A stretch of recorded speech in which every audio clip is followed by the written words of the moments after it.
الحمد لله رب العالمين والصلاة والسلام على صاحب القرآن الحكيم أما بعد فأعوذ بالله من الشيطان الرجيم بسم الله الرحمن الرحيم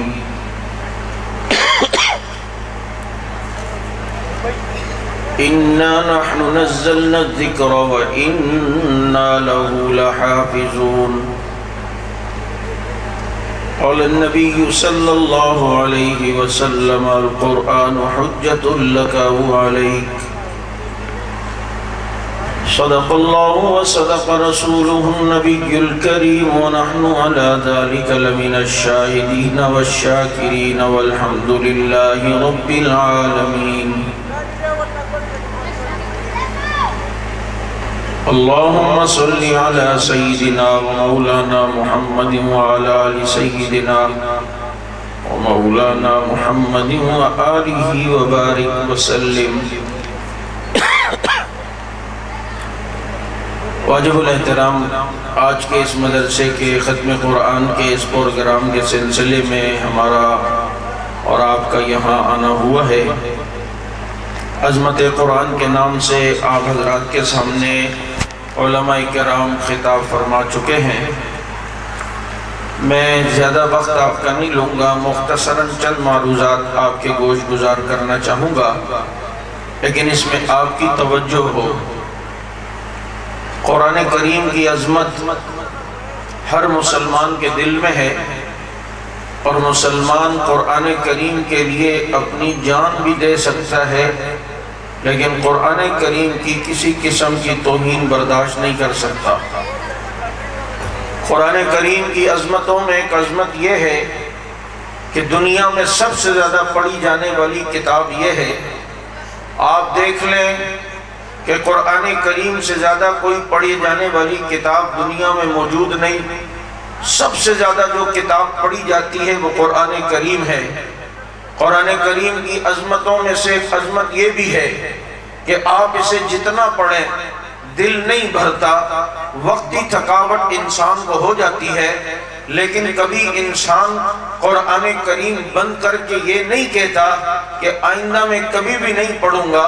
پردیس سے کسی کے پاس اس کے بیٹے کا خط آ جائے، آدمی اپنے بچے کے خط کو 10, 15, 20, 25 مرتبہ پڑھ لے گا، 50 مرتبہ پڑھ لے گا، لیکن پھر کبھی نہ پڑھنے کے ارادے سے اسے رکھ لیتا ہے۔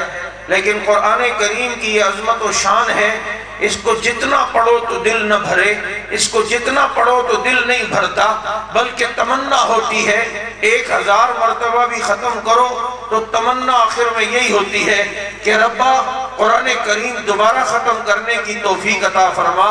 اتنی کثرت سے پڑھے جانے والی کتاب، جبھی تو امام اعظم امام ابو حنیفہ رحمت اللہ علیہ جب دنیا سے جانے لگے، اپنے گھر والوں کو وصیت کی کہ گھر میں اس جگہ کی خیال کرنا، اس جگہ کا احترام کرنا۔ کسی نے پوچھا اس جگہ کوئی خاص بات؟ تو فرمانے لگے یہاں بیٹھ کر میں نے 4000 مرتبہ اللہ کے قرآن کو ختم کیا ہے۔ یہ قرآن کریم کی اتنی کثرت سے تلاوت کہ انسان پڑھتا چلا جائے دل نہ بھرے۔ اور قرآن کریم کی عظمتوں میں ایک عظمت یہ بھی ہے کہ جتنے قرآن کریم کے حافظ ہیں اتنی دنیا میں کسی کتاب کو یاد کرنے والے نہیں ہیں۔ آپ جائیں عیسائیوں کے مرکز ویٹیکن روم میں چلے جائیں، وہاں کسی پادری سے کہو کہ ہمیں بائبل زبانی سناؤ، وہ بائبل زبانی نہیں سنا سکتا۔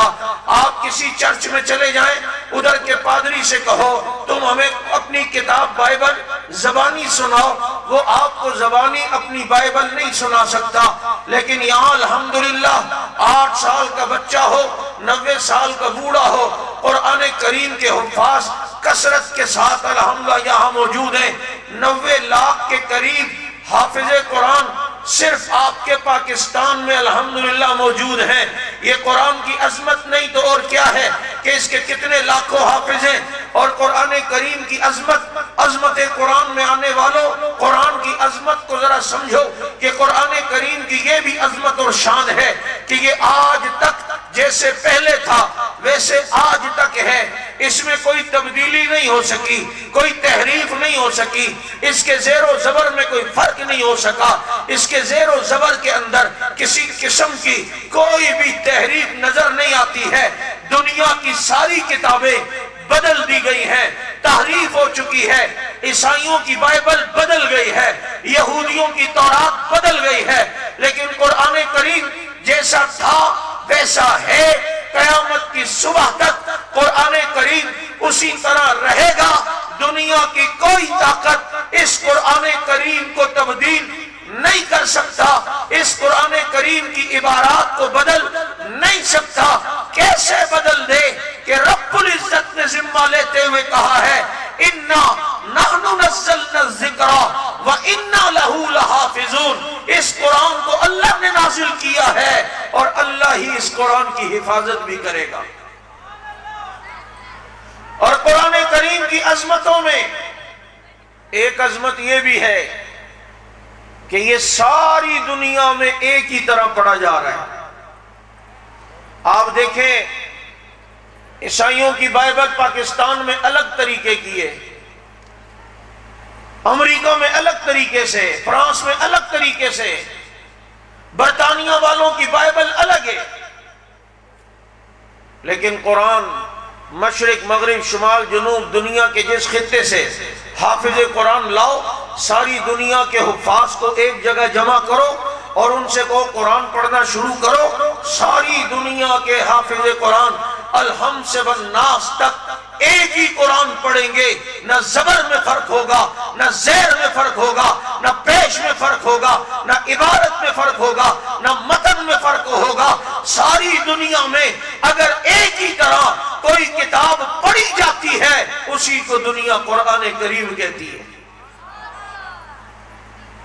پھر ذرا بات کو سمجھو، میں ایک مثال کئی جگہ دیتا ہوں۔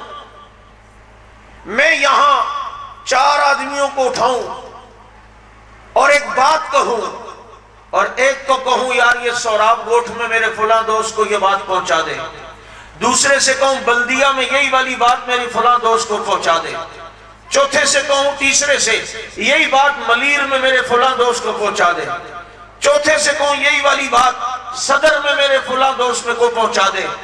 اب 4 لوگوں کو چاروں سمتوں میں میں نے ایک بات دے کے بھیجی۔ کچھ عرصے بعد وہ لوگ مجھے ملے جن کے پاس میں نے بھیجا، میں نے ان سے کہا یار میرے آدمی آئے تھے، وہ کہیں گے ہاں، میں کہوں گا کوئی پیغام دیا تھا، وہ کہیں گے ہاں۔ اچھا میں صدر والے سے پوچھوں کہ میرے آنے والے آدمی نے تجھے کیا پیغام دیا، وہ وہی بات کرے، وہی لفظ ہو جو میں نے کہے، اور صدر والا بھی وہی کہے، کورنگی والا بھی وہی بات کہے، جناب بلدیہ والا بھی وہی کہے، سوراب گوٹھ والا بھی وہی کہے، تو اس کا کیا مطلب ہے؟ اس کا مطلب ہے جن بندوں کو میں نے بھیجا وہ بڑے ایمان والے تھے، بڑے ایماندار تھے، کامل الضبط تھے، اتنے مضبوط تھے کہ جو بات بولی وہی۔ لیکن اب اگر کچھ عرصے بعد یہ لوگ مجھے ملیں تو صدر والا کچھ اور بات بتا رہا ہو، سوراب گوٹھ والا کہے جی آپ نے جو آدمی بھیجا تھا وہ یہ کہہ رہا تھا، بلدیہ والا کہے وہ تو یہ کہہ رہا تھا، سوراب گوٹھ والا کہے وہ تو یہ کہہ رہا تھا۔ اب چاروں طرف والے ذرا الگ الگ بات کریں، میں نے بات کچھ اور دی تھی، اگلا لے کے جو گئے تو اب صدر والا کچھ اور کہتا ہے، سوراب گوٹھ والا کچھ اور کہہ رہا ہے، وہ کہتے ہیں آپ کے آدمی آئے تھے، لیکن وہ بلدیہ والا کہتا ہے وہ یہ کہہ رہا ہے۔ اب اس میں تھوڑی تبدیلی ہوئی ہو، بات کو تبدیل کر کے بتایا گیا ہو، یہ کچھ کہہ رہا ہے وہ کچھ کہہ رہا ہے یہ کچھ، تو کیا بات ہے، کیا دلیل ہے؟ میں نے جن کو بھیجا تھا وہ ایمان والے نہیں تھے، ان کا حافظہ مضبوط نہیں تھا، وہ ڈنڈی مار گئے، وہ بے ایمانی کر گئے، انہوں نے جناب کھیل خراب کیا، میں نے بولا کچھ تھا، جا کے کچھ اور بتایا، صدر میں کچھ اور بتا رہا ہے، سوراب گوٹھ والا کچھ اور بتا رہا ہے، لیکن چاروں طرف سے جو لوگ آئیں اور مجھے وہی بات کہیں جو میں نے پیغام دے کے بھیجا، تو کیا دلیل ہے؟ جن کو میں نے بھیجا وہ ایماندار بھی تھے، کامل الضبط بھی تھے، وہ کتنے زیادہ ایمانداری سے پیغام کو لے جانے والے بھی تھے۔ بس یہ مثال اگر تمہیں سمجھ آ گئی تو اگلی بات آپ سے کہتا ہوں، آج ایک طبقہ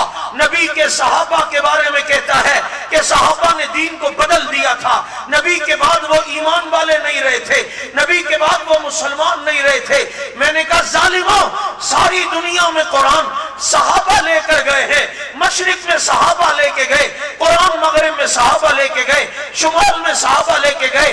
اب جو اگر کوئی ڈنڈی مارنے والا ہوتا تو مشرق میں قرآن بدلا ہوا ہوتا، مغرب میں قرآن کسی اور طرح پڑھا جا رہا ہوتا، لیکن چاروں سمتوں میں ساری دنیا میں قرآن صحابہ لے کر گئے، اور ساری دنیا میں قرآن ایک ہی طرح پڑھا جا رہا ہے، حرف نہیں بدلا، زبر میں تبدیلی نہیں، زیر میں تبدیلی نہیں۔ کیا دلیل ہے؟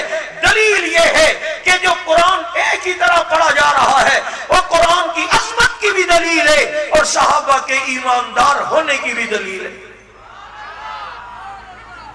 اگر یہ تبدیل ہوتا تو آپ کہتے جو صحابہ وہاں گئے تو قرآن بدل کے لوگوں کو بتایا، دیکھو نا وہ کوئی اور پڑھ رہا ہے، یہ والے کچھ اور پڑھ رہے ہیں، لیکن ساری دنیا میں قرآن لے جانے والے کون؟ بولو، مشرق میں لے جانے والے کون؟ مغرب میں لے جانے والے کون؟ شمال میں لے جانے والے کون؟ جنوب میں لے جانے والے کون؟ ساری دنیا میں ایک ہی طرح قرآن پڑھا جا رہا ہے، اور قرآن چاروں سمتوں میں صحابہ پھیل کر پہنچاتے ہیں، اور ساری دنیا میں قرآن ایک ہی طرح پڑھا جا رہا ہے۔ یہ قرآن کی عظمت کی بھی دلیل ہے اور نبی کے صحابہ کے ایمان کی بھی دلیل ہے۔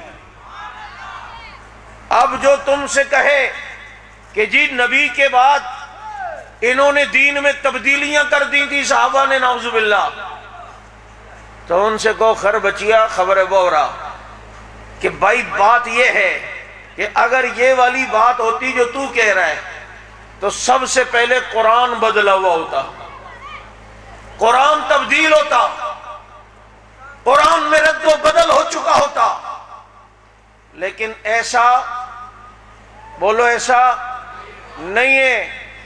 تو پتہ چلتا ہے ساری دنیا میں قرآن صحابہ لے کے گئے، مدینے سے لے کر گئے، جو مدینے سے مشرق کی طرف گئے وہی قرآن لے کے گئے جو نبی سے سیکھا، جو شمال کی طرف گئے وہی قرآن لے کر گئے جو نبی سے سیکھا، دنیا میں پھیلے وہی قرآن لے کر گئے جو دنیا میں لے کر پھیلے ہیں۔ خدا کی قسم، یہ قرآن کے زبر زیر میں تبدیلی نہ ہونا اور پوری دنیا میں ایک ہی طرح قرآن کریم کا پڑھا جانا قرآن کی عظمت بھی ہے اور صحابہ کی عظمت بھی ہے۔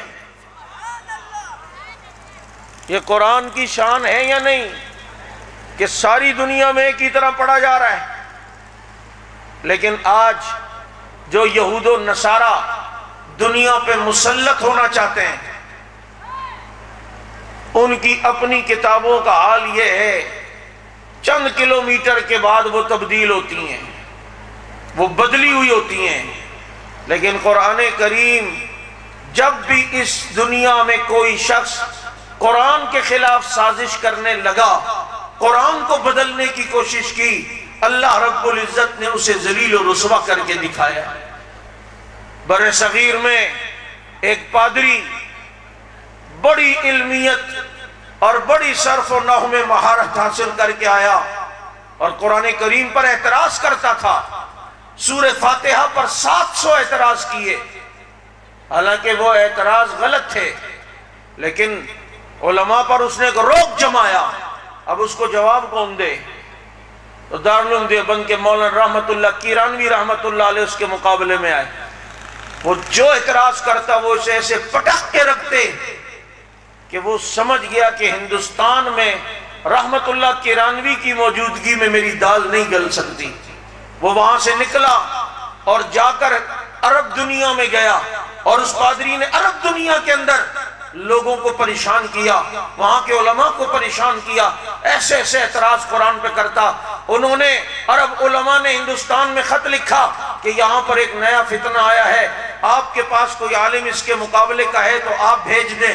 عرب کے لوگ عجم کے علماء پر اتنا اعتماد کرتے تھے اس وقت، چنانچہ انہوں نے خط لکھا ہم بندہ تو بھیج رہے ہیں، لیکن آپ نے یہ نہیں بتانا کہ جناب ہندوستان سے کوئی آ رہا ہے، آپ مناظرے کی تاریخ رکھیں، دن طے کریں، جگہ طے کریں، ادھر سے ہم کسی کو بھیج رہے ہیں۔ مولانا رحمت اللہ کرانوی کو عرب دنیا میں بھیجا، مناظرے کی تاریخ جو طے تھی، دن اور وقت جگہ طے تھی، اس میں وہ پادری بڑے سینہ تان کے کھڑے ہو کر کہہ رہا تھا آؤ یہ میرا اعتراض ہے، تمہارے کوئی ہے مقابلہ کرنے والا؟ تو اتنے میں مولانا رحمت اللہ کرانوی سٹیج پر آئے۔ اس پادری نے دیکھا کہ جناب یہ یہاں بھی آ گئے، تو وہ سٹیج پہ کہتا ہے میں ذرا پیشاب کر کے آ رہا ہوں۔ اس دن وہ پادری پیشاب کرنے گیا اور آج تک پھر واپس نہیں آیا۔ پھر مولانا رحمت اللہ کرانوی رحمت اللہ علیہ نے رد عیسائیت پر کتاب لکھی، جس کا ترجمہ مفتی تقی صاحب نے قرآن سے بائبل تک کی کتاب کے اندر 3 جلدوں میں کیا ہے۔ یہ اسی قرآن کریم کی حفاظت کی رودات اور اسی کے تناظر میں وہ کتابیں لکھی گئی ہیں۔ ایسا اللہ رب العزت نے اس کتاب کی حفاظت کی۔ آپ دیکھیں ایران کے اندر انقلاب آیا، انہوں نے قرآن بدلنے کی کوشش کی، سورہ نورین بنائی اور جناب بہت کچھ چینجنگ کی کوشش کی، لیکن یہاں اللہ نے مولانا حق نواز جھنگوی شہید کو پیدا کیا، جنہوں نے بر وقت اس کفر کے راستے میں رکاوٹ ڈالی، اس کے آگے بند باندھا۔ ورنہ اس وقت جو محنت باطل کر رہا ہے ایران میں بیٹھ کر صحابہ کا دشمن، تو دیکھ لو اس کے اثرات شام میں کیا ہیں، عراق میں کیا ہیں۔ 6 لاکھ سنی ایران کے تعمد سے بشار الاسد شہید کر چکا ہے، 5.5 لاکھ کے قریب مسلمان عراق میں ایران کی بدماشی سے اس کی سرپرستی میں وہاں قتل کیے جا سکے ہیں، شہید ہو چکے ہیں 5.5 لاکھ کے قریب مسلمان۔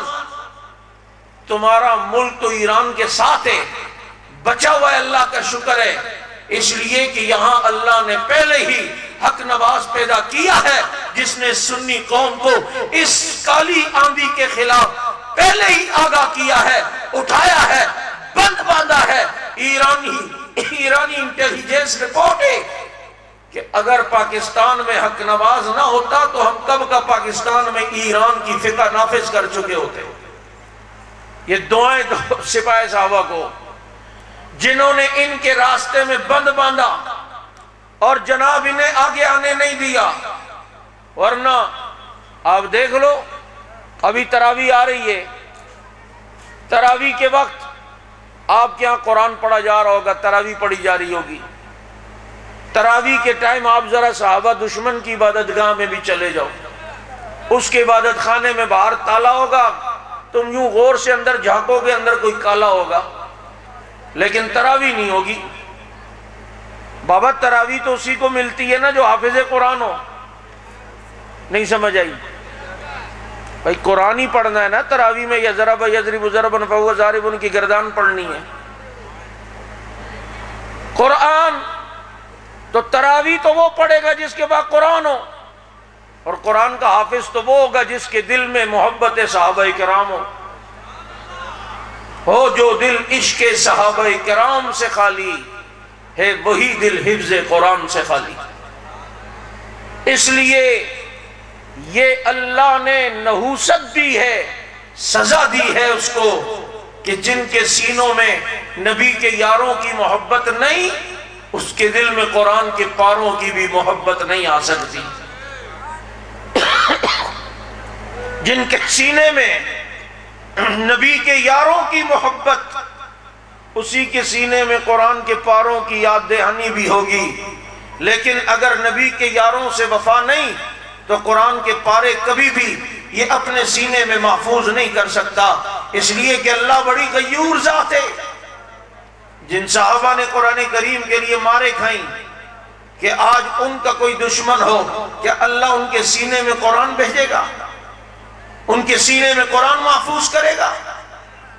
مجھے بتاؤ ہم تک قرآن پہنچانے والے کون ہیں؟ کزور بھایا کون؟